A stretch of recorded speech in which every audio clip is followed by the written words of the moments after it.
오늘 저녁에 나오신 여러 성도님들 주님의 큰 은혜가 함께 하시기를 간절히 기원합니다. 오늘 아침에 못 오신 분들도 계실 터인데, 오늘 아침에는 예수님께서 한 회당에 들어가셔서 오른손 마른 사람을 고치시는 이 장면 중에서 한 절 말씀을 묵상하였습니다. 오늘 아침에는 거기 있다라고 하는 제목을 가지고 있다, 그 존재에 관한 말씀도 나누었고요. 그리고 거기 있다고 하는 거, 그 거기가 오만 사람들이 오가고 또 확대된 세상이라고도 말할 수 있고 축소된 세상이라고도 말할 수 있는 바로 거기 그 가버나움에 그 사람이 있었던 것을 생각하였습니다. 그러면서 또 그가 좌절하지 아니하고 예수님께서 임하시는 그 회당에 있었다고 하는 게 얼마나 중요한지, 그 거기라고 하는 곳을 말씀을 나누면서 하나님께서 오늘 우리에게 주신 거기를 소중히 지키며 믿음을 따라 사는 게 중요하다 하는 말씀을 오늘 새벽에 드렸습니다. 이 말씀을 드리는 것은 오늘 새벽에 오시지 못하는 분을 위해서 학원 선생님이 지난 시간 걸 요약하듯이 제가 한 1분짜리 요약을 한 것인데요. 홈페이지에 영상이 올라 있으면은 여러분들이 다 보시고 그래야 이게 이어질 수 있으니까 그렇게 하시면 좋겠습니다. 본문을 왔다 갔다 하지 아니하고 요 하나의 본문을 우리가 이렇게 나눠서 집중적으로 생각하니까 이 연결고리 다 이어지듯이 여러분들께서 그렇게 말씀을 들으시면 좋겠다 하는 생각이 듭니다. 그래서 상상력을 가지고 우리가 지금 예수님 당시 아마도 가버나움이었을 그곳으로 돌아간 심정을 가지고 이 말씀을 이제 현실감 있게 우리가 느껴보는 거죠. 이 사람이 손이 말라서 손만 마른 게 아니라 인생 전체가 마른 것처럼 고통을 받고 있었는데 그래도 좌절하지 아니하고 회당에 가서 있었다. 그 회당은 주님이 임하는 곳이라고 그랬습니다. 그래서 우리도 아무리 힘들고 어려워도 환난 날을 만나도 우리들은 주님의 제단 앞에 나가야 된다. 그 시편 20편 1절로 3절까지 말씀을 제가 읽어드렸습니다. 자, 이제 그 사람에게 그 다음 어떤 일이 일어나는지를 한번 보시기 바랍니다. 우리 생각에는 우리가 굉장히 어렵고 힘든 처지에 있을 때 은혜를 사모하는 마음으로 그 은혜가 임하는 자리에 나가 있으면 금방 주님이 오시고 금방 우리에게 은혜를 베푸시고 금방 우리의 문제가 해결될 것 같은 기대를 가질 때가 있습니다. 그런데 여러분, 사탄은 우리가 그렇게 쉽게 은혜를 받도록 놔두지를 않습니다. 여기 곤고하고 힘든 우리가 있다고 할 때 주님의 은혜가 바로 이어서 오면 참 좋은데 주님의 은혜가 이렇게 오는 과정에 이 가운데 방해하는 것들이 얼마나 많이 있는지 모릅니다. 그래서 지금도 굉장히 힘든데 주님의 은혜가 가까이 오는 그때 우리는 점점 더 어려워집니다. 마치 새벽에 그 동력의 태양이 뜨기 전에 더 기온도 떨어지고 더 어두워지는 것처럼 우리에게도 어려움이 더 중첩되어서 나타날 때가 있다는 겁니다. 여러분, 이 사람이 구석에 쪼그리고 앉아서 고개를 푹 수그리고 그 회당에 앉아 있었던 그 모습을 한번 상상해 보시길 바랍니다. 그런데 갑자기 입구가 소란스럽더니 일단의 무리가 회당 안으로 들어오는 겁니다. 이 사람이 구석에 쪼그리고 앉아 있다가 사람들이 오시는구나 그러면서 고개를 들었겠죠. 고개를 들었을 때 그의 눈에 들어온 것은 예수님과 제자들이었습니다. 얼마나 그의 가슴 속에 격동이 일어났겠습니까? 이 사람도 예수님에 대해서 알고 있었을 것입니다. 왜냐하면 예수님께서 오늘 새벽에도 소개한 것처럼 메시아 사역을 시작하시기 전에 나사렛에서 가버나움으로 이사를 하셨으니까.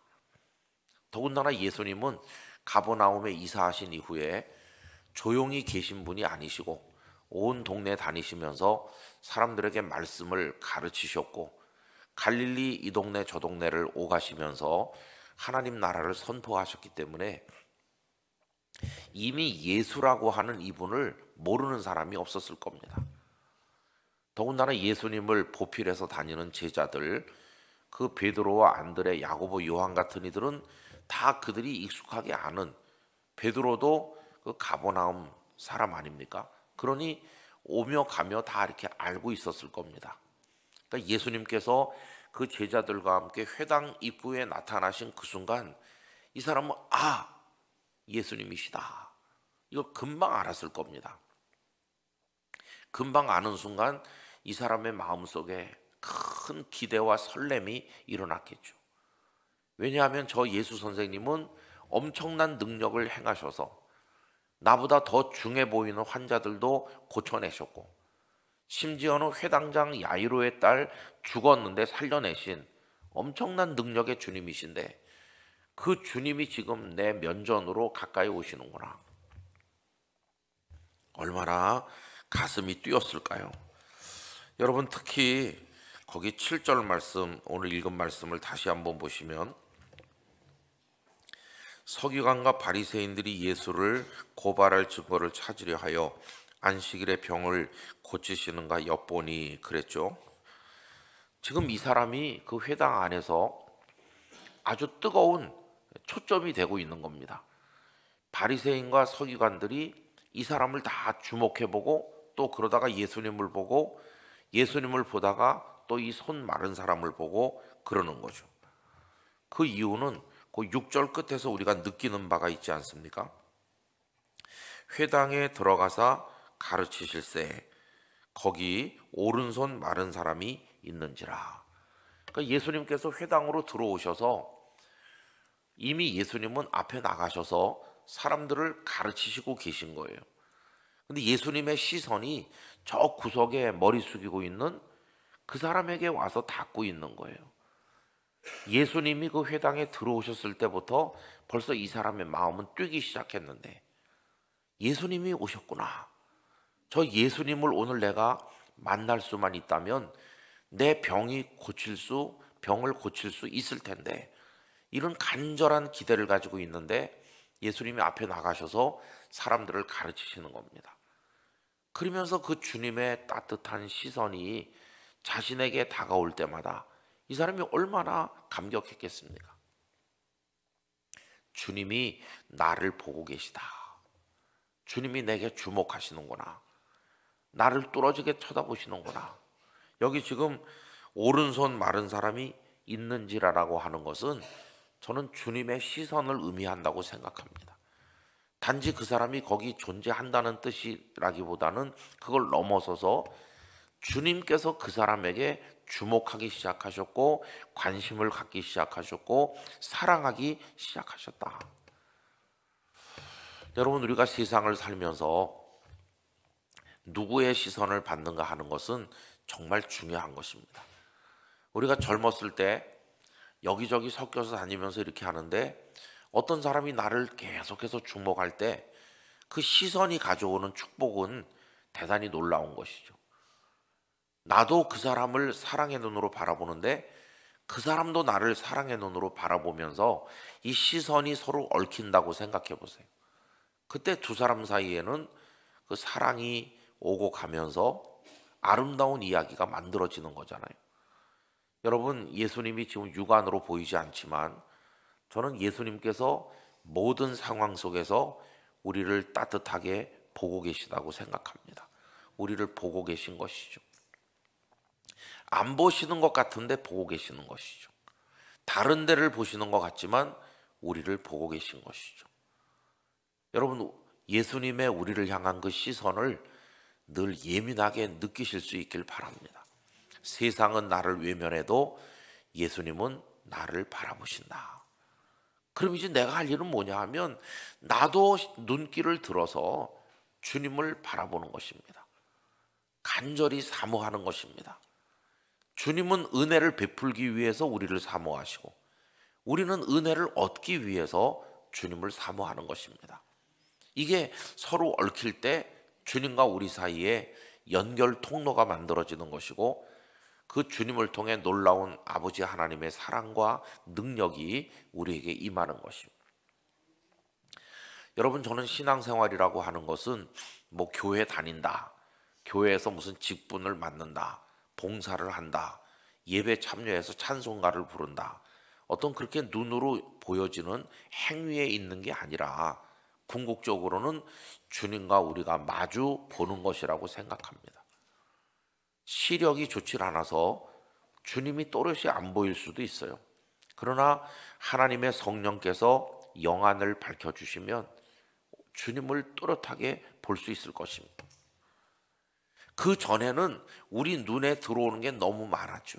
시야에 잡히는 게 너무 많아서 주님께 집중할 수가 없었는데, 그러나 이제는 주님께 집중하는 거죠. 여러분, 사진을 찍어 보신 분들은 잘 아시겠습니다만은, 특별히 우리 요새 휴대폰으로 사진을 많이 찍다 보니까 휴대폰은 굉장히 광각으로 나옵니다. 사람들이 많이 서 있어도 휴대폰으로 다 커버가 되죠, 그죠? 그런데 전문 사진 사용 그 렌즈를 교환하는 그런 카메라는 렌즈가 구분되어 있습니다. 넓게 찍을 때는 광각 카메라를 사용해야 되는 거죠. 적어도 뭐 한 8mm, 12mm 그 정도 되는 광각 렌즈를 거기다가 이렇게 꼽으면 풍경 사진 같은 게 넓게 나옵니다. 그래서 수평선, 지평선이 아주 굉장히 광활하게 찍히죠. 근데 이제 그런 렌즈를 가지고는 사람을 찍으면 사람이 요만하게 나오기 때문에 클로즈업이 안 됩니다. 그럴 때는 이제 렌즈를 바꿔야 되는 거죠. 그렇게 하면은 주변 풍경은 다 이렇게 거기 포착이 안 된다고 할지 흐리게 되고, 가운데 이제 그 주인공 얼굴만 또렷하게 집중되는 거죠. 이제 그 겨울철이라든지 이렇게 철새들 사진을 찍는 사진사들 보면 그 경통이 막 이만한 거, 길이가 막 이만한 그런 렌즈를 앞에다 장착한 걸 볼 수 있어요. 그러면은 그 많은 풍경 속에 새 한 마리가 강 건너편에 있어도 그 새가 또렷하게, 사진 속에 새가 가득 차죠. 그걸 가까이 끌어당기고 클로즈업 해가지고, 저는 사진을 한때 찍으면서 우리가 주님을 바라보는 모습이 그와 같다 생각을 했어요. 여러분, 지금은 이렇게 눈을 뜨고 보면은 세상의 온갖 모든 사람, 모든 물건, 우리의 마음을 뒤흔드는 그런 것들이 다 들어와요.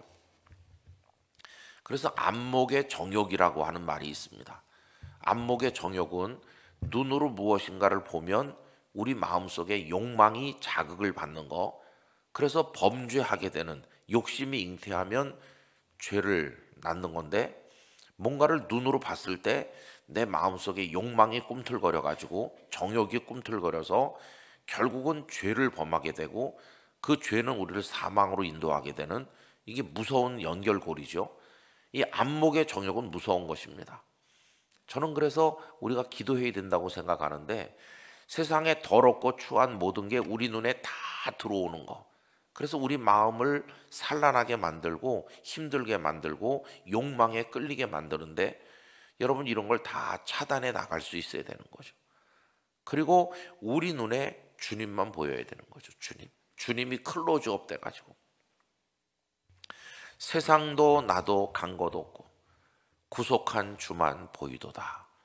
그게 우리 그리스도인들이 주님을 믿는 성숙한 모습이라고 생각합니다. 옛날에는 세상이 다 보였어요. 세상에 좋은 것들이 너무 많았어요. 그것들이 우리를 미혹하고 거기 끌렸어요. 그런데 이제는 세상이 보이지 않아요. 그 다음에 나도 보이지 않아요. 전에는 나만 보이는 것 같았어요.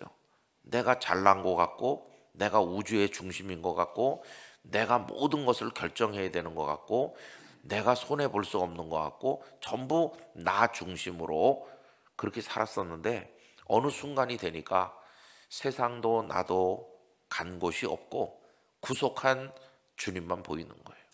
여러분, 이게 신앙이 성숙해가는 과정 속에서 우리가 경험하는 놀라운 축복입니다. 그래서 이 사람이 지금 구석에 앉아 있는데 예수님이 회당 안의 사람들을 둘러보시면서 말씀을 가르치시는데 그의 얼굴에 주님의 시선이 멈출 때마다 그 사람의 마음속에 엄청난 희열이 생기는 거예요.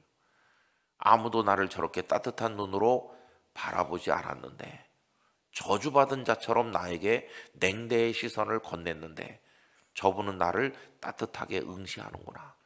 이제 이 말씀이 끝나기만 하면 저분의 손길이 내 손을 어루만져 주시고 이 마비된 손이 풀리고 내 인생도 풀리고 내가 새로운 삶을 살게 되지 않겠나. 가슴이 뛰기 시작했어. 거기까지는 기대감이 점증하는 거예요.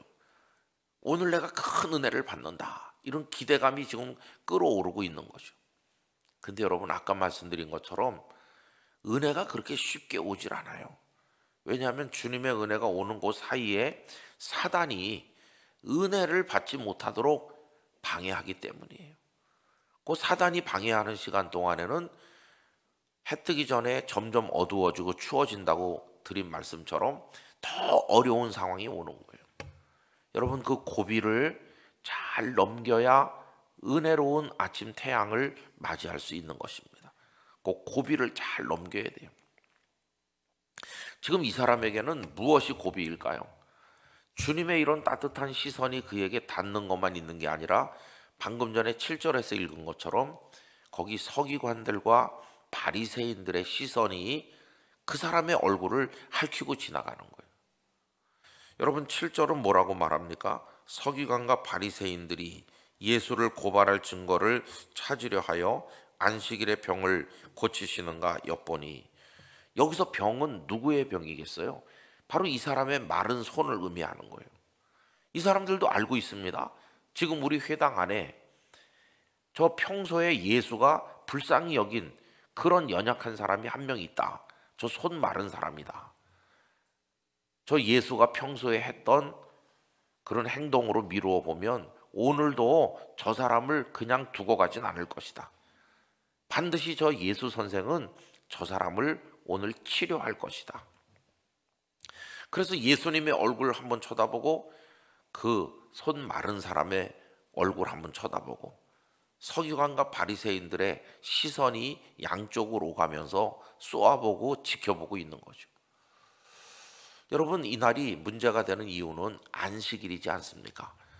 안식일 날은 유대인들은 아무것도 하지 않는 날로 인식했습니다. 그 유대 학자들이 안식일에 해서는 안 되고 해도 되는 그런 걸 갖다가 아주 자세하게 만든 게 있어요. 그 중에 이런 것도 있습니다. 히브리어 알파벳을 2자 이상 쓰는 거는 죄가 된다. 또 그 2자를 쓰기 위해서 이미 기록된 2자를 지우는 것도 일하는 거다. 이런 것까지 있어요. 그리고 이 병자와 관련해 가지고 이 사람들은 얼마나 완고했느냐 하면은 병자를 치료하는 건 절대 안 되는 거예요. 그러니까 우리식으로 말하면 안식일 되기 직전에 열이 펄펄 나면서 많이 아픈 사람이 있다고 합시다. 그럼 이 사람이 안식일이 지나는 동안에 열이 내리고 컨디션이 호전되면 옆에서 돌본 사람은 치료 행위를 한 게 돼가지고 안식일을 어긴 게 돼요.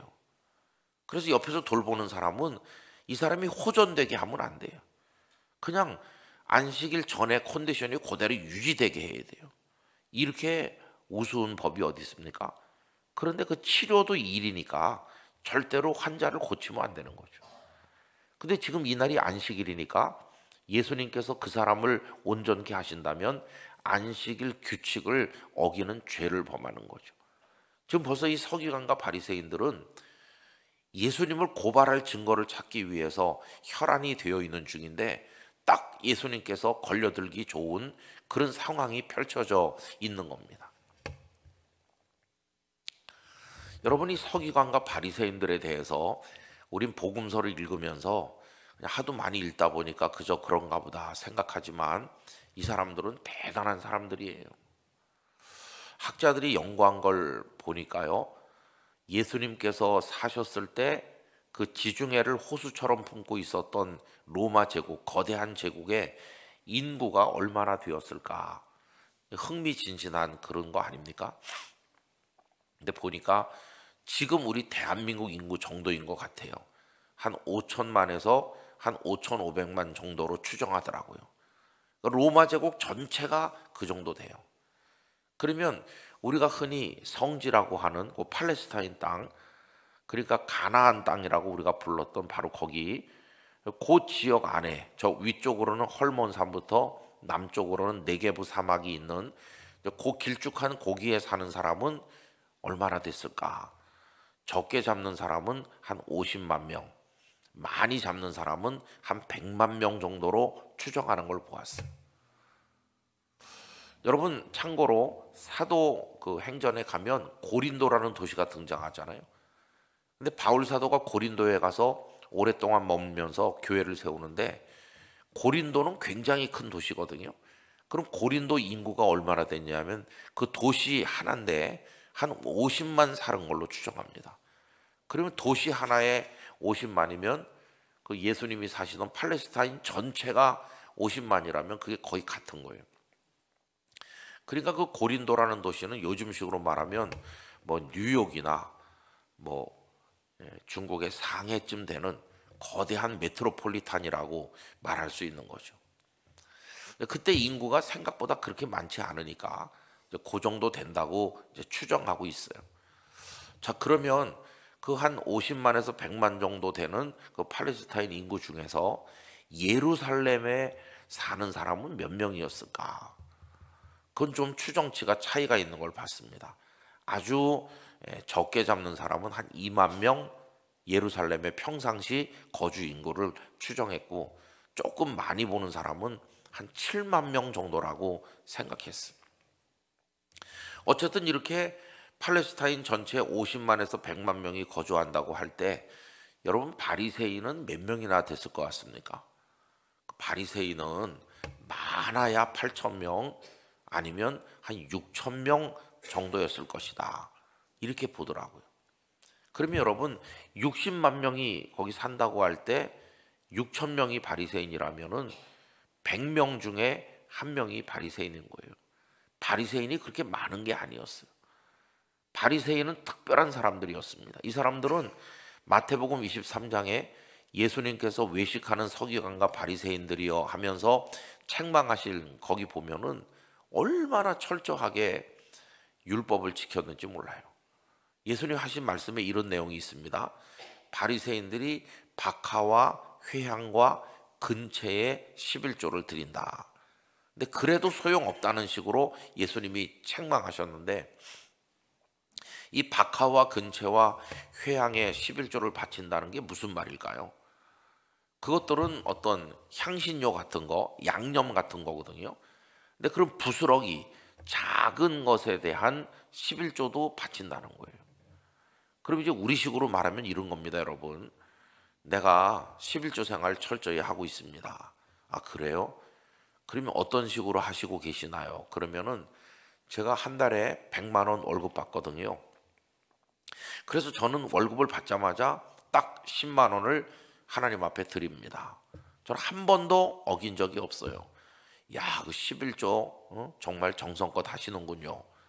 이렇게 남들은 말할 거예요. 근데 여러분 그 정도 해가지고는 바리새인 수준에 따라가려면 멀었어요.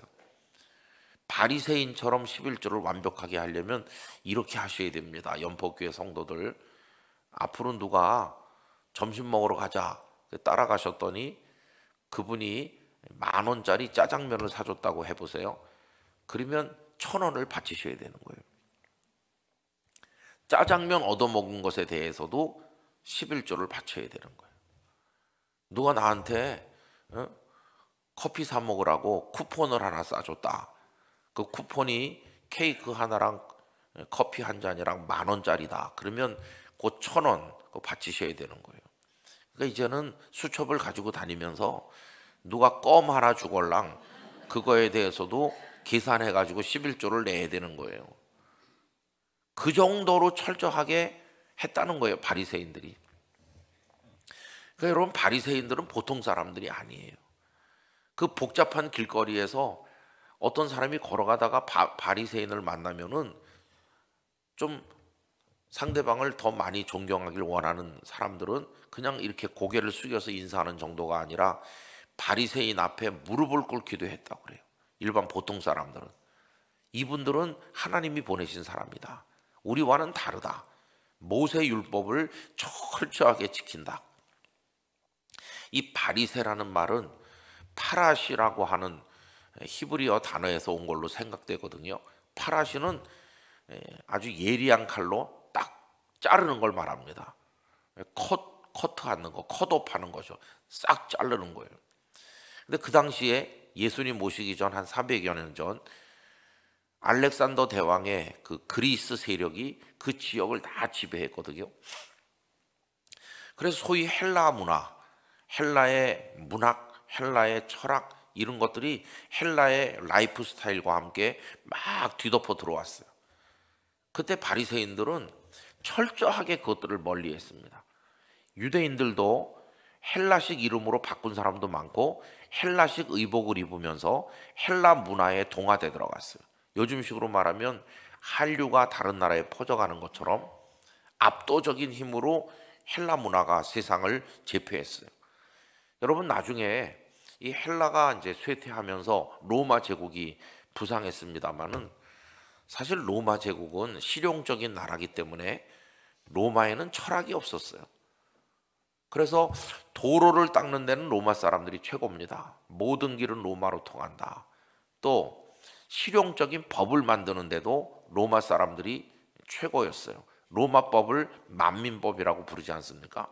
전쟁하는 데 능하고 건축 기술이 뛰어나고 뭐 이런 거 아주 실용적인 건 로마 사람들이 최고인데 정신세계 어떤 지성의 세계 이런 거는 여전히 헬라 문화가 지배했어요. 그래서 로마가 지배한 지 몇백 년이 지나가지고 그 로마 글자가 라틴어인데 라틴어 세상이 왔지만 철학의 문학의 세계에서는 여전히 헬라어가 세계 언어 역할을 했습니다.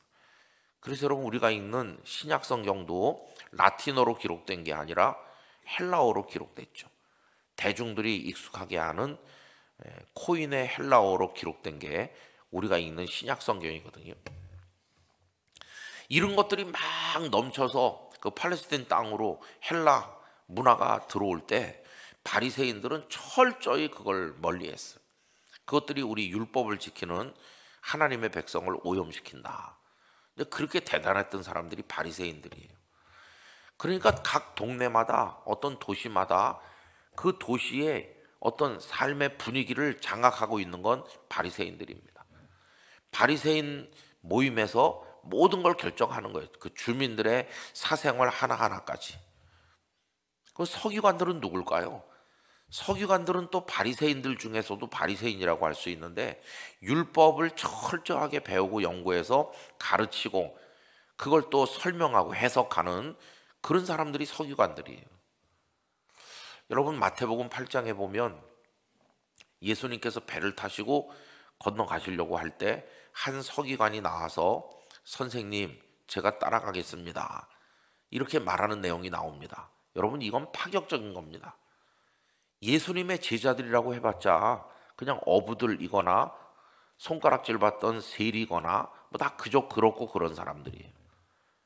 그런데 서기관이 와서 선생님을 따라가겠습니다라고 하는 거는 굉장한 거죠. 만약에 예수님의 그 모임 안에 서기관이 한 명 있어가지고 이 사람이 예수님 곁을 같이 걸어가면서 만나는 사람들에게 제가 존경하는 저의 스승이십니다. 이렇게 하면 예수님의 위상이 막 하늘같이 올라가겠죠. 그런데 예수님은 그 서기관을 거절하셨잖아요.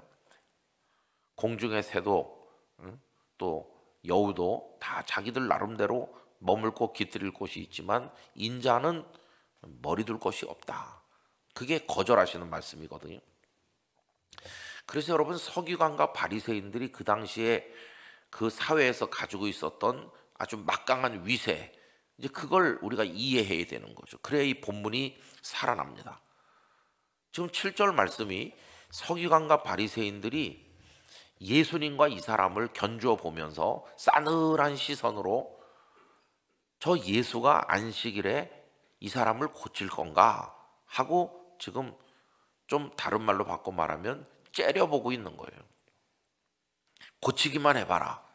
가만히 있지 않겠어. 안식일에 병을 고치다니. 지금 이런 겁니다. 서슬이 시퍼래요. 지금 이 회당 안의 분위기가 싸늘하게 식었고 굉장히 경직된 분위기예요. 이 서기관과 바리새인은 우리 형제, 손이 말라서 삶의 고통을 받고 있는 저 불쌍한 형제, 우리가 어떻게 해주지 못하는데 예수 선생님을 통해서라도 고침을 받을 수만 있다면 얼마나 기쁜 일인가. 이렇게 불쌍히 여기는 마음 같은 건 요만큼도 없는 거예요. 저 사람이야 뭐 손이 마른 채로 있든지 말든지 관심이 없어. 그냥 오로지 안식일 규칙을 지켜야 되겠다고 하는 그들의 그 집념만 지금 있는 것이고, 그게 예수님에 대한 증오가 돼가지고 표출되는 거예요. 자, 그럼 여러분, 이 손 마른 사람의 마음을 들여다봐야 되는 거죠. 이 사람이 예수님께서 회당에 들어오셨을 때부터 가슴이 뛰기 시작했어요. 오늘 저 예수님을 통해서 내가 은혜를 입을 수 있지 않겠나. 근데 그 예수님이 사람들을 가르치시면서 그 사람을 지켜보시고 그에게 따뜻한 눈빛을 주실 때 얼마나 감동했겠습니까? 큰 기대감에 정말 기쁨이 그의 마음속에 물결처럼 다가오는 거죠. 그런데 갑자기 분위기가 싸늘해진 거예요. 이 사람이 바보가 아니잖아요. 서기관과 바리새인들이 지금 어떤 생각을 하고 있다는 게 그들의 굳어진 얼굴만 봐도 벌써 금방 아는 거 아닙니까? 오늘 안식일이야. 만약에 예수님이 나를 고치면 큰일 나는 거야. 그리고 나도 이 회당에서 쫓겨날지도 몰라. 다시는 이 가버나움 동네에서 발붙이고 살 수 없을는지도 몰라. 이게 지금 어떻게 될 건가? 지금 그의 상황이 그래요. 여러분, 그 정도 되면은 지금 예수님의 은혜를 사모하는 마음이 다 짓밟히고 틀렸어. 이 서기관과 바리새인들이 눈에 불을 켜고 있는데 오늘 고침받기는 틀렸구나. 희망의 불씨꽃이 꺼지는 그런 상황이 온 거예요. 포기하게 되는 거죠. 서기관과 바리새인들의 위세가 얼마나 크다는 걸 이 사람이 알기 때문에. 그래서 고침받는 가능성이 다 사라져가는 그런 상황을 보여주고 있는 게 7절이에요. 여러분, 많은 그리스도인들이 그런 상황에 처해 있다고 생각합니다. 지금 어떤 다양한 종류의 어려움을 가지고 있어요. 그래서 하나님의 은혜를 갈망해요. 하나님께서 나를 어떤 방법으로든지 붙들어 주시기를 기대하면서 하나님을 바라보는 거예요. 그러면 하나님의 손길이 금방 나타나서 나를 만져주시고 나를 일으키시고 회복시켜 주셔야 될 것 같은데 이게 웬일입니까?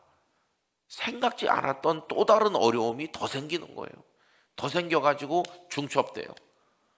내 마음속에 희망이 조금 솟아나고 있었는데 다른 어려운 문제들이 계속 중첩되면 완전히 그냥 흔히 하는 말로 짜부러든다고 그냥 바닥에 밟히고 마는 거예요. 희망이 완전히 꺼져버리고 말아요. 그때 나가 떨어지는 거죠. 포기하면서 이제는 틀렸어. 그렇게 말하는 거죠.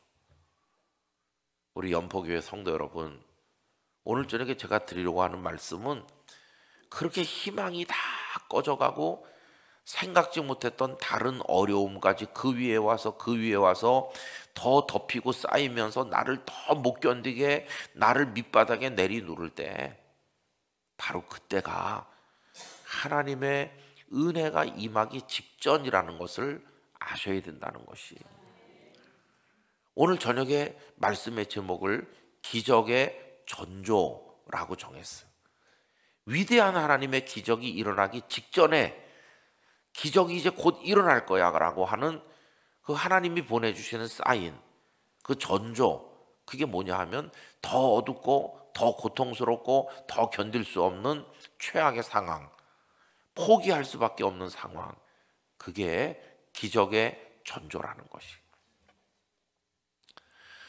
그래서 여러분, 믿음이 있는 사람은 상황이 더 어려워지면 어려워질수록 포기하는 게 아니라 오히려 은혜의 때가 다가오고 있음을 믿습니다. 이렇게 하면서 그 가장 힘든 시간을 견뎌내는 거죠. 그걸 견뎌낼 수 있는지 여부가 그게 관건인 것이에요. 그 시간이 좀 긴 사람도 있어요. 그 견뎌야 되는 시간이 참 어려운 분들이 많아요. 여러분, 그때가 우리가 믿음이 있는 사람인지가 시험당하는 때고 그 고비를 넘길 수 있어야 되는 거예요. 반드시 그 고비를 넘기시길 바랍니다. 그러면 하나님의 은혜의 손길이 우리에게 다가오게 되는 것이에요. 여러분, 그런 얘기를 하자면 많은 간증들이 있죠. 제가 부산에 가서 목회를 하게 된 것은 기도를 이상하게 했기 때문입니다. 여러분, 기도할 때 이렇게 기도해도 될까? 좀 생각해보고 기도하세요. 우리 성도들이 많이 하는 기도가 이런 게 있습니다. 하나님, 저의 인생을 인도해 주십시오. 아마 이런 기도를 안 하는 사람 없을 거예요.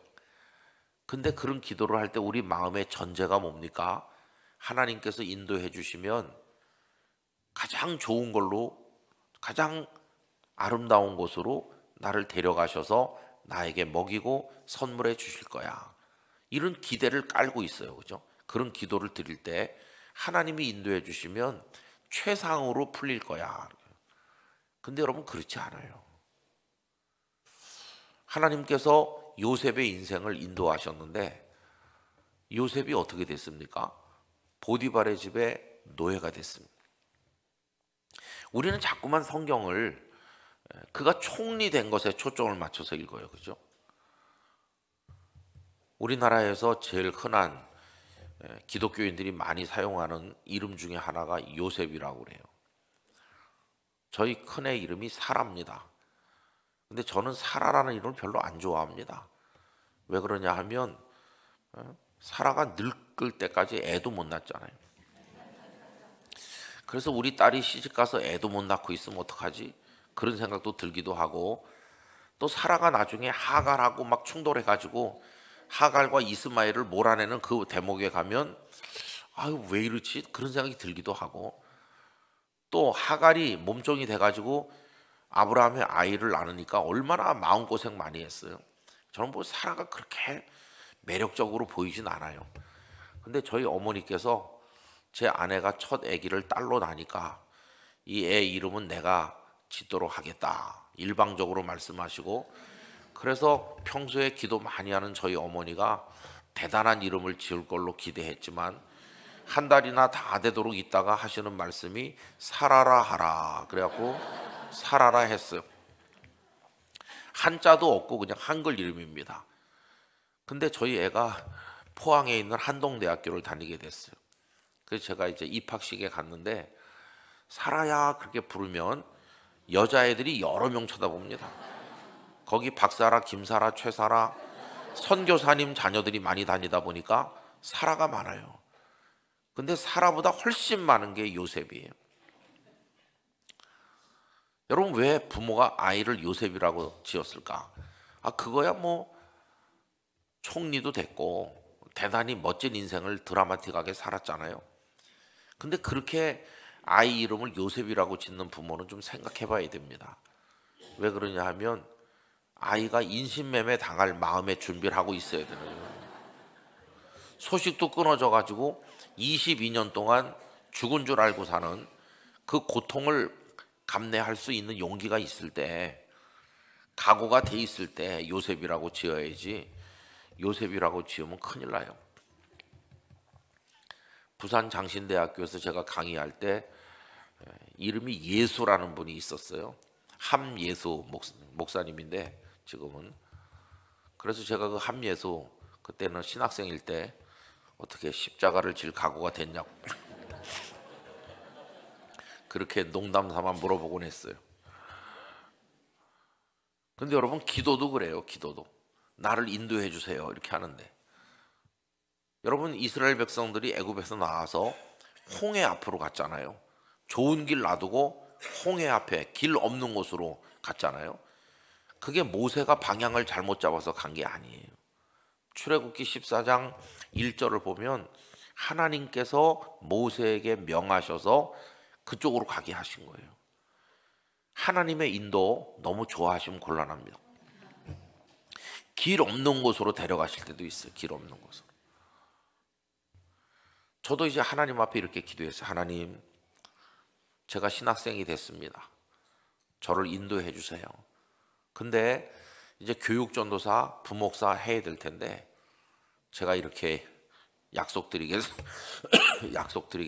그러면서 유리한 곳, 어디로 가서 목회하면 좋을까? 이런 거 따지지 않고 제일 먼저 저한테 연락해 주는 곳에 가서 제가 시작하겠습니다. 그랬더니 서울역 앞에 있는 어느 교회에서 저를 어린이 부서 담당 전도사로 오라고 연락을 하셨어요. 제가 지금은 이렇지만 그때는 애들하고도 유연하게 잘 놀았습니다. 그래서 어린이 부서 담당 전도사로 사역을 시작했어요.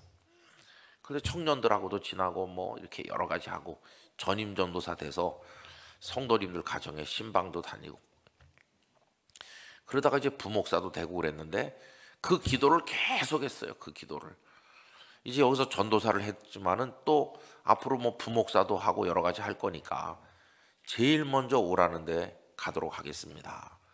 그 기도를 한 8년쯤 계속 드리는데 제일 먼저 연락 온 데가 부산 영도였어요. 저는 그 소식을 들으면서 하나도 기쁘지 않고 눈앞이 캄캄해졌어요. 왜 부산인가? 제가 끝까지 다 기도를 안 해서 그렇지 하나님은 우리의 속마음을 다 알고 계시기 때문에 끝까지 안 해도 다 아실 거라고 생각했어요. 제일 먼저 오라는데 가겠습니다 라고 기도할 때 괄호 안에 생략된 부분이 있었어요. 그게 서울 안에서였습니다. 근데 하나님은 모른 척 하시면서 싹 안면몰수하시고 제주도 빼고 직선거리로 제일 먼 부산 영도로 보내시는 거예요. 영도는 섬입니다. 섬. 다리로 연결되어 있긴 하지만은 엄연한 섬이에요. 그래서 처음에 거절했어요. 거기서 사람들이 오셨는데 기도를 7, 8년 했잖아요. 근데 거절하는 데는 5분도 안 걸리더라고요. 내 입으로 기도하고 내 입으로 거절해요. 거기가 이제 이승일 목사님이 옛날에 부목사 했던 곳이에요. 그래서 제가 그분들한테 나는 여차저차 제가 못 갑니다. 그 짧은 시간에 못 갈 이유가 수십 가지 생각나더라고요. 그래서 거절했어요. 근데 그분들은 계속해서 연락 오는 거예요. 목사님, 우리는 어제 저녁에도 모여서 기도했습니다. 목사님도 기도하고 계실 줄 믿습니다. 기도는 무슨 기도예요? 저는 아무 생각도 안 하려고 하는데. 그게 89년 한 11월 말 12월 초 그 무렵이거든요. 제가 또 갈 생각을 못하는 이유 중에 하나는 아니 목사 한 수 받은 지 2년도 채 안 됐는데 어떻게 담임 목회를 하겠습니까? 배울 게 많죠. 그러고 있는데 그분들은 12월이 가고 1월이 가고 계속 이렇게 해도 포기를 안 하고 계속 기다리는 거예요. 시간이 없기 때문에 제가 가게 된 경위는 이제 말씀을 이 시간에는 못 드리지만 어쨌든 많은 우여곡절 끝에 제가 한 기도가 있기 때문에 그거 뿌리치지 못하고 그 이듬해 1990년 3월 셋째 주일에 그 교회에 부임을 했어요. 그래서 첫 설교를 시작했어요. 근데 저는 이런 기대가 있었어요. 우선 저희 어머니가 제가 거기 가서 담임 목회를 하게 됐다고 하니까 어머니가 내가 기도 많이 해줄게. 너 가서 거기서 성공적인 목회를 할 수 있도록 기도 많이 해줄게.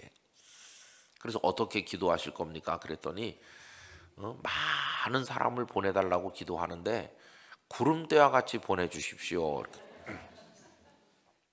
그리고 감당할 수 없을 만큼 보내주십시오. 내가 그렇게 기도한다. 그래서 제가 어머니를 좀 절제시켰습니다.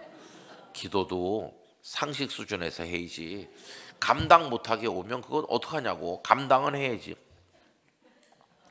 근데 모든 걸 잘 아시는 하나님께서 저희 어머니의 기도를 단 한 번도 이루어 주지 않으셨어요. 구름대와 같이 오긴커녕 구름이 하나도 없는 날이 대부분이었어. 쨍쨍 해가 나는 거예요. 한 명도 등록 안 하는 날이 태반이에요. 감당 못할 만큼 오는 게 아니라 1년 내가도 아무것도 안 되더라고요. 여러분, 제가 부임한 첫 해 1년 내도록 나름대로 열심히 했어요. 근데 교인이 한 명도 안 늘었어. 그냥 당신들끼리 예배 끝나고 나가면서 하는 말이 제 귓가에 들렸는데, 서울서 데려오길 잘했어. 사투리를 안 쓰잖아. 그게 전부 다였어요. 아멘 하는 사람도 없고 반응도 없고 가만히 있는데 날 기다린 분들이 많나 의심이 들더라고. 우선 또 부산이라고 하는 낯선 데 가니까 적응이 쉽진 않았어요. 제 아내는 아이 둘을 그때 낳았는데요, 아직도 20대였습니다. 제가 32이니까 그녀는 20대. 그래가지고 가니까 사모라고 부르질 않더라고요. 사모라고 부르려니까 당신의 딸보다도 더 어리고 20대인데 어떻게 사모 소리가 나오겠어요. 그래서 사라 엄마, 사라 엄마. 제 아내는 사라 엄마로 통했습니다. 그래도 뭐 사모랑 사자는 똑같았어요. 그러면서 이제 어렵게 적응하는 거예요. 아무것도 되지도 않지. 그래서 제 아내는 뭐 정신없이 지내느라고 애 둘 키우느라고 잘 몰랐겠지만 저는 가던 그때부터 마음이 힘들었어요. 야, 어떻게 예배 드리는데 아멘 하는 사람도 없고 반응도 없고 그렇게 몇 달을 기다렸다는 분들이 이럴까? 어떻게 새 가족이 한 명도 안 올까?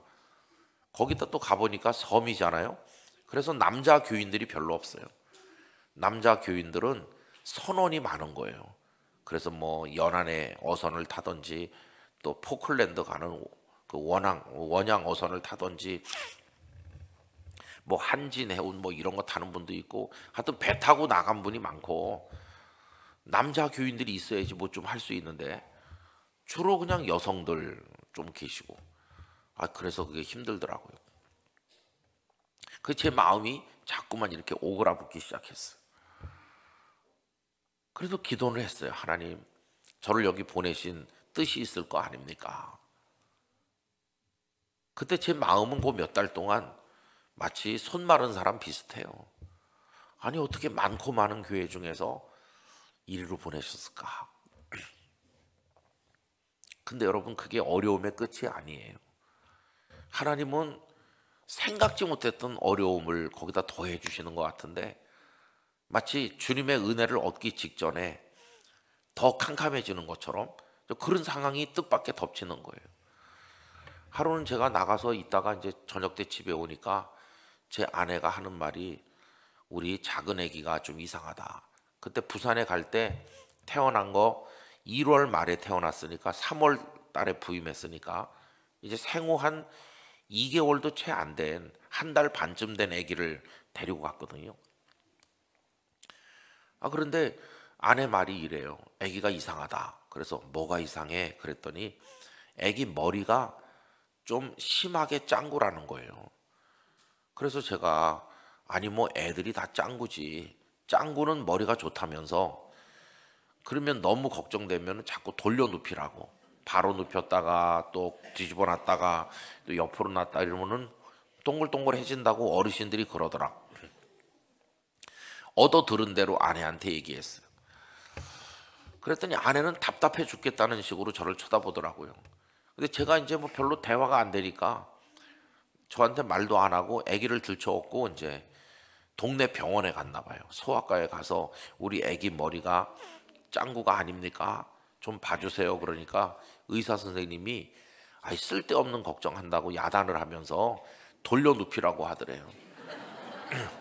그래서 제가 우리나라에 저랑 수준이 비슷한 의사들이 좀 있다는 걸 알게 됐어요. 그런 의사를 뭐라고 부르는지 아십니까? 돌팔이라고 합니다. 그러니까 제 아내가 속이 더 타잖아요. 그래서 이제는 종합병원 찾아간 것 같아요. 가가지고 우리 애기 좀 이렇게 해달라고. 의사가 괜히 쓸데없는 걱정한다고, 애기 고생시키지 말고. 근데 아내가 자꾸만 이제 하니까 그럼 뭐 엑스레이나 한 장 찍어보든지 하자. 그래서 이제 엑스레이를 찍어본 거예요. 그랬더니 의사가 깜짝 놀라면서 빨리 서울로 데리고 가라고. 그리고 의사들이 그 왜 잘 몰랐을까요? 그 이유는 우리 애가 가지고 있는 그 증세가 이 동양 사람에게는 잘 없는 거래요. 한 1, 2년 전에 TV 프로그램으로 희귀병을 소개하는데 그게 나오더라고요. 아주 희귀한 병이라고 소개되는데 그게 나오더라고요. 여러분 그게 뭐냐 하면은 아기가 태어날 때 우리 사람 머리뼈가 하나가 아닙니다. 이 머리뼈가 많은 조각으로 이루어져 있는 거예요. 그래가지고 아기가 이제 자라면 뇌가 자라야 되잖아요. 뇌가 머릿속에 뇌가 자라려면 머리뼈가 바깥으로 이렇게 벌려줘야 됩니다. 벌려줘야 그 속에 뇌가 자랄 공간이 생기잖아요. 뇌가 다 자란 다음에 이렇게 뼈와 뼈들이 엉겨 붙어가지고 이렇게 되는 건데 우리 아기는 엄마 뱃속에서 태어날 때 벌써 이게 엉겨 붙어서 태어난 거예요. 그럼 이게 바깥으로 벌려지질 않을 거 아니에요. 그럼 이게 뇌가 못 자라잖아요. 엉겨 붙으면서 한쪽이 짱구가 된 겁니다. 그 뇌가 못 자라면 뭐 이거 어떻게 되는 겁니까? 어린 애기 뇌가 한 2살까지 대부분 거의 다 자랍니다. 뇌의 발육이 안 되면 이건 뭐 살지 못하는 거죠. 그게 이제 우리 애기한테서 발견된 거예요. 그래서 빨리 서울로 가라고 해가지고 애기 들쳐업고 서울로 올라오는데 참 우리 마음이 힘들더라고요. 왜냐하면 하나님께서 나를 서울에 그냥 놔뒀으면 서울에서 병원 다니면 편하잖아요. 근데 저 부산 섬에다 갖다 던져 놓으시고 애를 데리고 서울로 와야 되니 이 갓난애를 데리고 이게 얼마나 오르내리는 게 힘듭니까? 돈도 많이 들고 마음도 힘들고 그리고 병이 또 뭐 가벼운 병도 아니잖아요. 어디서 듣도 보도 못한 그런 거. 그래서 서울에 와가지고 뭐 이 병원 저 병원에 하니까 의사들이 다 머리를 흔드는 거예요. 그래도 이거 어떻게 하면 되냐 이렇게 얘기해 줬습니다. 그냥 상식적으로 말하면 이게 뼈가 바깥으로 벌려줘야 뇌가 자라는 건데 이 엉겨 붙어서 뇌가 못 자라는 거니까 수술을 만약에 한다면 아기 머리 피부를 몽땅 벗겨내고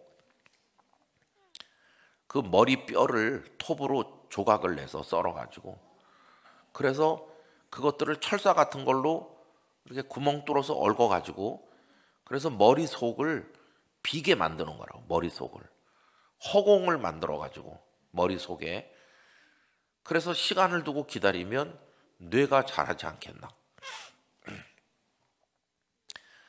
그 수술은 누가 하면 되겠습니까? 참 어려운 처지에 떨어진 거죠.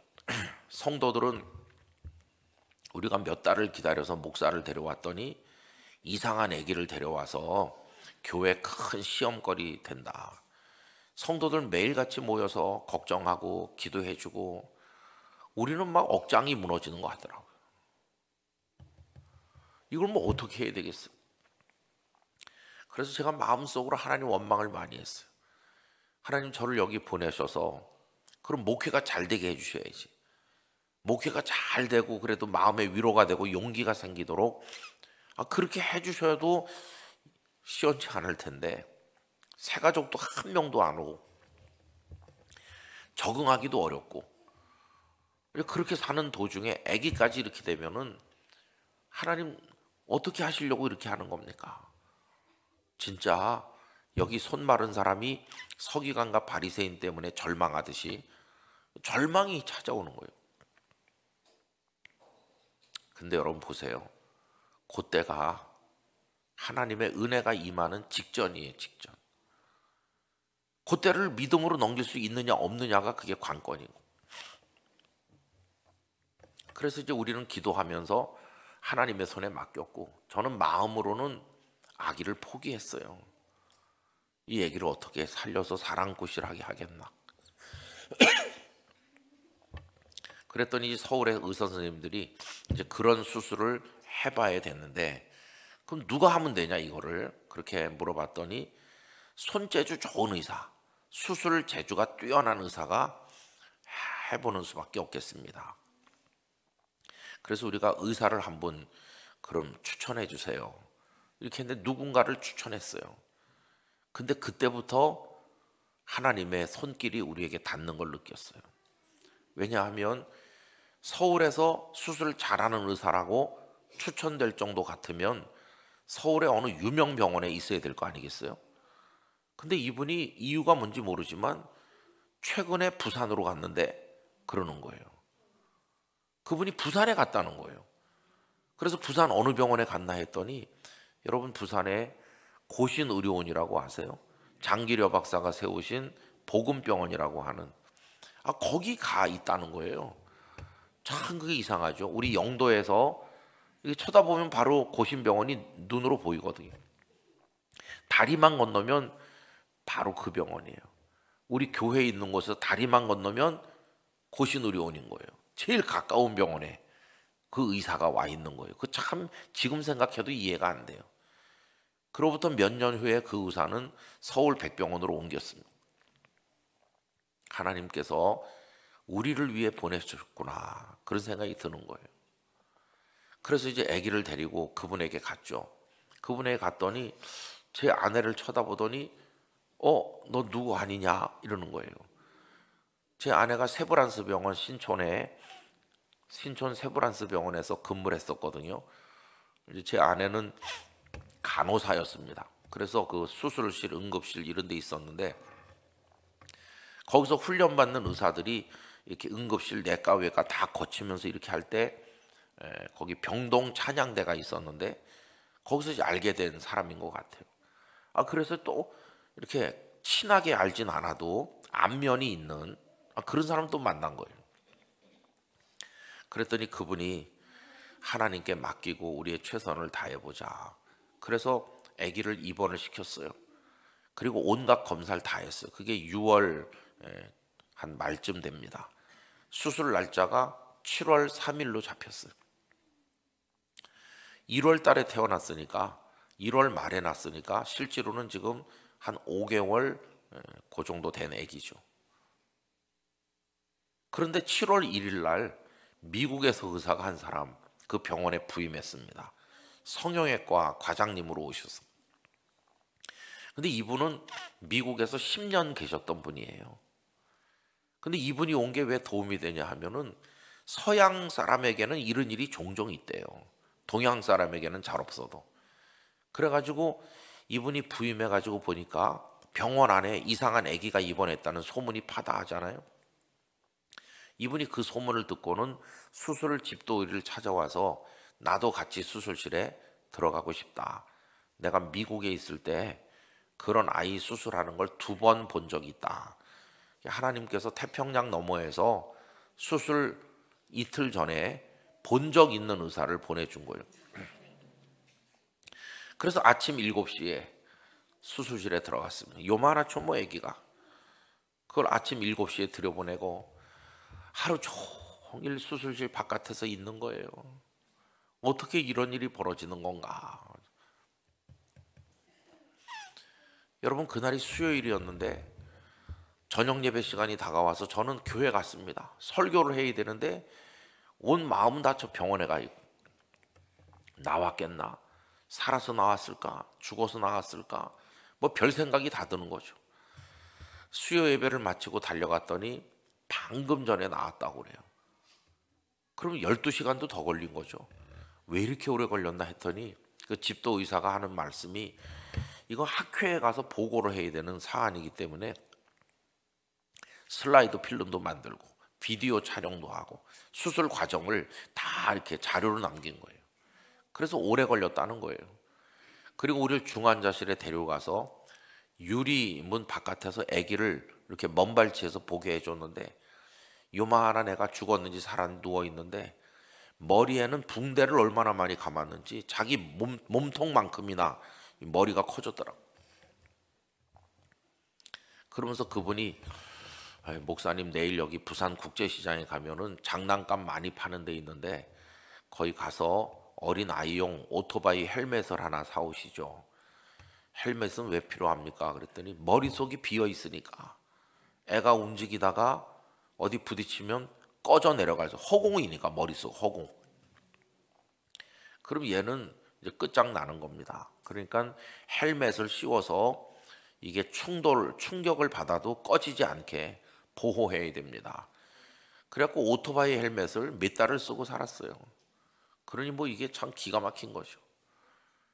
한 2달 정도 지난 다음에 의사가 CT 찍어보자. 그 CT를 찍었습니다. MRI는 그 금속 같은 걸 넣기 때문에 머리에 그 자성으로 찍는 MRI는 안 돼요. 그 CT밖에 못 찍는데 CT를 찍었더니 그 빈 공간에 뇌가 자라서 꽉 찼더라고. 그때까지 못 자랐던 뇌가 얼마나 빠르게 자라. 그때는 의료보험이 180일 인정됐을 때입니다. 옛날에 180일 넣으면 그 다음에는 일반 수가를 내야 돼요. 근데 우리 애는 뭐 1년 거의 내내 병원에 드나드니까. 그리고 이게 혈관이 다 망가져서 그런지 피고름이 속으로 삭아서 들어야 되는데 바깥으로 나오는 거예요. 베어들지 못하고. 그러면 병원에서 주사바늘로 찔러갖고 그냥 빼내고 압박붕대를 묶어가지고 그걸 이렇게 내리 누르는데 아이고 허구한 날 그러고 살고. 진짜 첫째는 아기가 고생했고 제 아내가 고생을 많이 했습니다. 그런 일을 겪는 거예요. 여러분 그 심정이 이루다 말을 할 수가 없어요. 왜 하나님은 목회하는 사람에게 좋은 목회지 새 가족도 많이 보내주시고 부흥돼 가지고 행복한 목회하게 안 하시고 그 먼 데다 나를 집어 던지시더니 이렇게 어려운 일까지 겹쳐지게 하시나. 근데 여러분 그렇게 그 어려움은 기적의 전조였어요. 하나님께서 그 다음에 은혜를 많이 주시는 거예요. 이 애가 잘 자라기 시작했어요. 의사 선생님은 그동안에 못 자란 부분 때문에 무슨 하자가 있을지 아무도 예측할 수 없다고 그랬어요. 근데 그래도 잘 자라서 어린이집도 다니고 근데 고개를 또 계속 이렇게 하고 있었어요. 옆으로. 그래서 그 병원 의사들이 모여서 제가 뇌 속에 뭐가 잘못돼서 이렇게 하고 있나 뭐 여러 가지 다각적 검토를 하시더라고요. 그러더니 초등학생 됐을 때 안과 의사 선생님이 쟤를 나한테 맡겨주면 한번 눈 때문에 그런 게 아닌지 한번 보고 싶다. 그래서 그 이제 여러 의사들이 이렇게 해가지고 눈 수술을 또 하게 됐는데 그게 사시 때문이라는 게 나중에 밝혀졌어요. 사시 수술을 한번 하니까 이번엔 또 고개가 반대로 됐어요. 다시 해가지고 제자리로 와. 뭐 그런 것도 고생하고 그러면서 뭐 침 질질 흘리고 좀 누가 봐도 좀 모자란 애 같이 그렇게 보이는 거죠. 그래서 제가 그 아이를 사랑하면서 너 그냥 행복하게 살아라. 응? 아빠는 너한테 뭐 이런 거 저런 거 부담 안 주니까 그냥 건강하게 하나님의 아들로 행복하게 살아라. 그리고 이제 머리를 이렇게 만져보면 그 철사 같은 걸로 얽었기 때문에 오돌오돌 만져지는 거죠. 피부 밑에 그게. 그리고 수술 칼 지나간 데는 머리칼이 또 안 났어요. 그러면서 한 5학년 돼갖고 거울 앞에 자꾸 서는 거예요. 왜 그래? 그랬더니 거기가 머리칼이 안 나니까 애들이 고속도로라고 놀린대요. 그래서 제가 눈물이 나더라고요. 그거는 애들이 놀리지만 몰라서 그래. 너 죽을 거였는데 하나님이 살려주신 은혜의 표시야. 너 저거 볼 때마다 하나님 나 살리셨구나. 감사해야 된다. 그런 아픔도 있었어요. 그리고 키가 안 크더라고요. 그래가지고 중학교 가서도 맨 앞자리에 앉는 키가 작아갖고 저 키가 안 크면 어떡하지? 내내 마음에 돌덩어리 얹어놓은 것 같이 이제 그랬어요. 근데 여러분 하나님이 그 다음에 은혜를 주시는 거예요. 그 아이의 머리를 하나님이 트여주셨어요. 그래서 중학교 들어가 가지고 300명이 이제 한 학년에 있었는데 1학년 1학기 첫 시험 중간 시험을 치니까 깜짝 놀랐습니다. 걔는 초등학교 때도 자기네 반에서 그냥 제대로 따라가지도 못하는 것 같이 그랬는데 중학교 들어가서 며칠 지난 다음에 와가지고 저한테 계시 같은 얘기를 했어요. 아빠, 공부가 눈에 보이기 시작했어. 그래서 너무 무리하지 마라. 너는 그냥 건강하게 놀면 되는 거야. 아니, 공부가 눈에 보여. 그러더니 1학년 첫 중간 시험을 쳤는데 300명 중에 한 40등 했어요. 그래서 이건 뭔가 잘못됐다고 생각했어. 컨닝을 했던지 이거 어떻게 얘가 40등을 할 수 있나. 근데 1학년 기말고사 여름방학 전에 기말고사 쳤더니 4등을 했더라고요. 이거 진짜 이상한 거다. 그래서 1학년 2학기 중간고사를 쳤더니 2등을 하더라고. 그러더니 그 해 맨 마지막 네 번째 시험에서는 1등 하더라고요. 그리고 졸업할 때까지 계속 1등 했습니다. 근데 교장 선생님이 부르더라고요. 얘를 어떻게 하실 겁니까? 그래서 무슨 말씀이세요? 그냥 일반 고등학교 보낼 거냐고. 저희 아무 생각이 없는데요. 그랬더니 얘 이런 애는 과학고등학교 보내든지 그런 데 가야 되지 않겠냐고. 우리는 아무것도 한 게 없습니다. 그런데 가려고 그러면 무슨 영재 교육하고 그런데 다 초등학교 때부터 보내가지고 경시대회도 나가서 치고 상 받은 경력도 있고 그래야 되는데 우리는 맨날 교회에다 풀어놓고 방목하니까 아무것도 하는 것도. 성도들이 오히려 안타까워하면서 목사님 얘는 좀 가르쳐야 된다고 그러는데 그냥 자기 편하게 살면 되지. 그랬더니 교장 선생님이 그러면 교장 추천 케이스로 한번 해보죠. 거기 부산에 과학고등학교가 있는데 80명을 한 해 뽑는데 교장 추천으로 한 몇 명 뽑는가 봐요. 교장 추천이 막 몇십 명, 몇백 명 들어오겠죠. 우리 애는 아무 그게 상장 받은 것도 없고 아무것도 없으니까 안 되는 거예요. 그래서 아깝게 안 됐습니다. 일반 고등학교 가야 됩니까? 그러니까 그냥 몇 명 필답 시험으로 뽑는 특수 케이스가 있는데 필답 시험이라도 가서 쳐보게 해볼까요? 그래서 자기가 쳐보겠다고 그래갖고 필답 시험 쳤습니다. 필답 시험 쳤더니 용케 붙었어요. 근데 들어가서 나중에 보니까 거의 꼴등 수준이죠.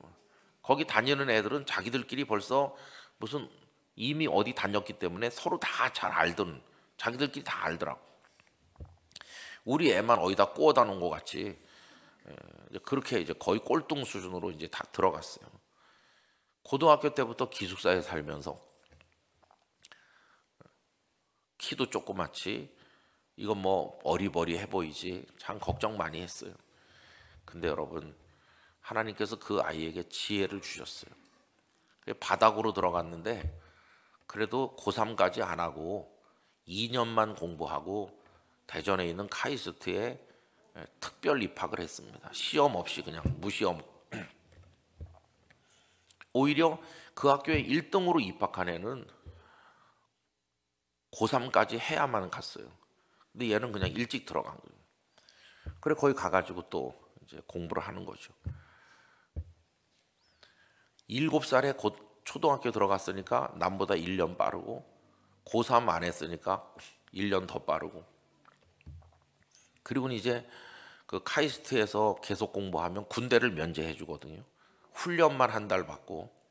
그래서 또 군대가 면제됐어요. 훈련만 한 달 받고. 그래서 굉장히 나이가 절약됐어요.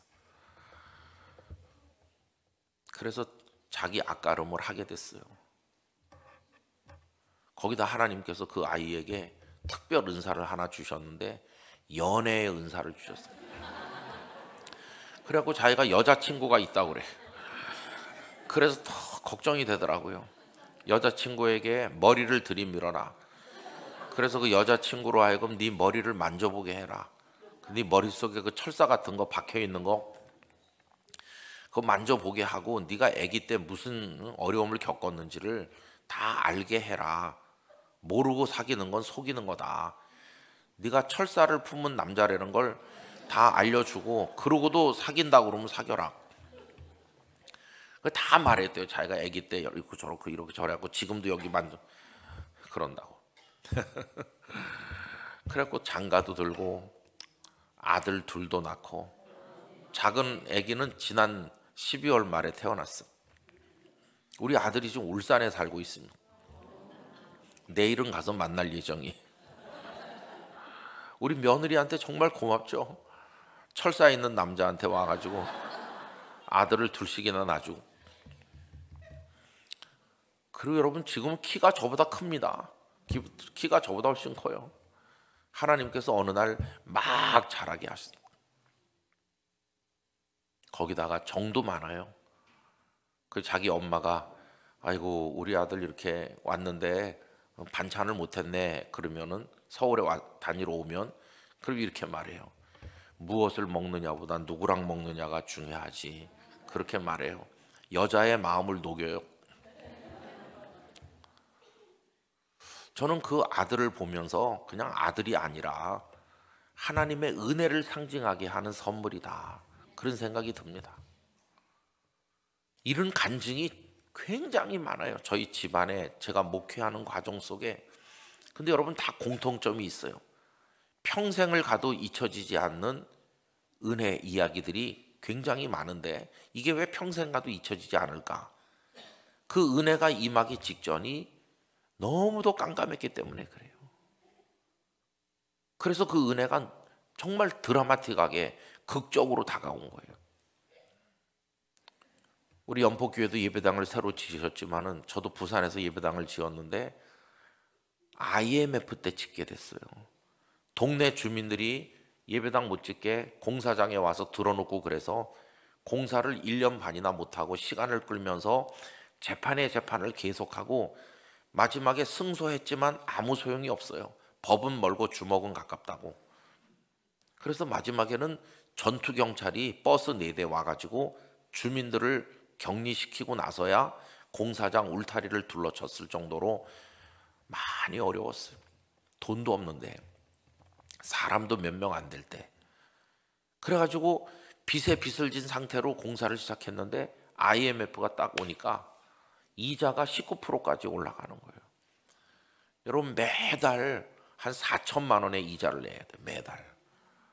그러니 뭐 IMF의 성도들은 다 실업자가 돼가지고 헌금이 팍 줄어드는데 시공회사는 기초공사 조금 하다가 부도나서 없어졌고 돈은 없고 매달 그 이자 못 내갖고 절절 매야 되는 상황이 왔는데 성도들은 그다음부터 갈라져서 싸우는 거예요.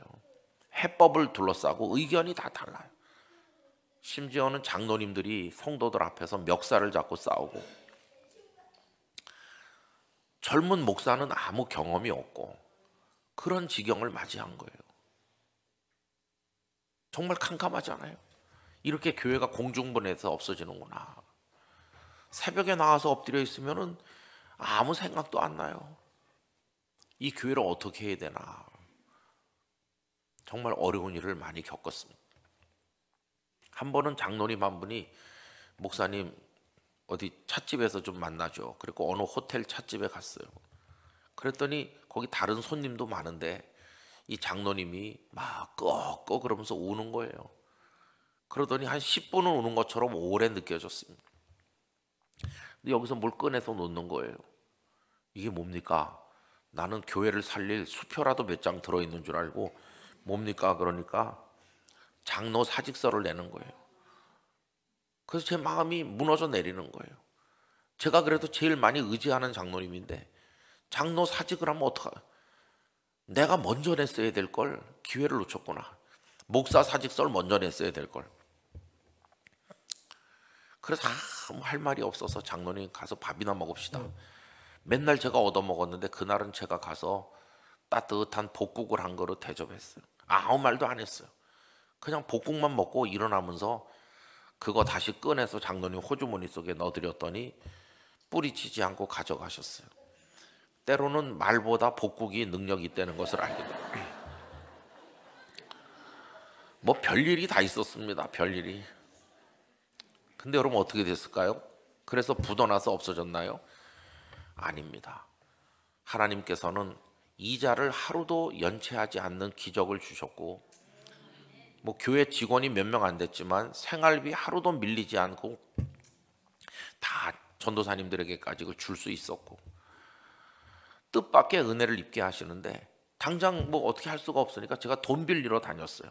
부산에 제가 아는 장로님들 찾아가서 형편 얘기하면 다 잘 알고 있다고, 그 교회 어려운 거 다 알죠.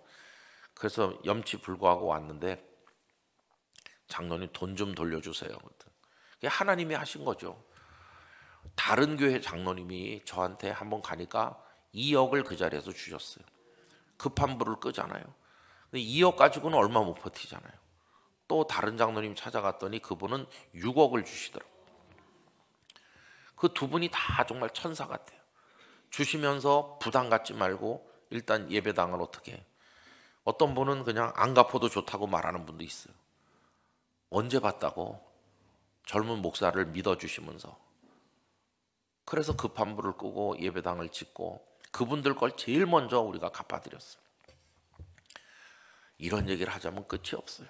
제 마음에 확신이 있습니다. 상황이 어려워진다. 그거는 은혜가 임할 전조예요. 하나님이 일하시기 직전이라는 걸 알게 돼요. 그때 버텨야 됩니다, 여러분. 그때 버티면서 주님을 계속 바라봐야 되는 거예요.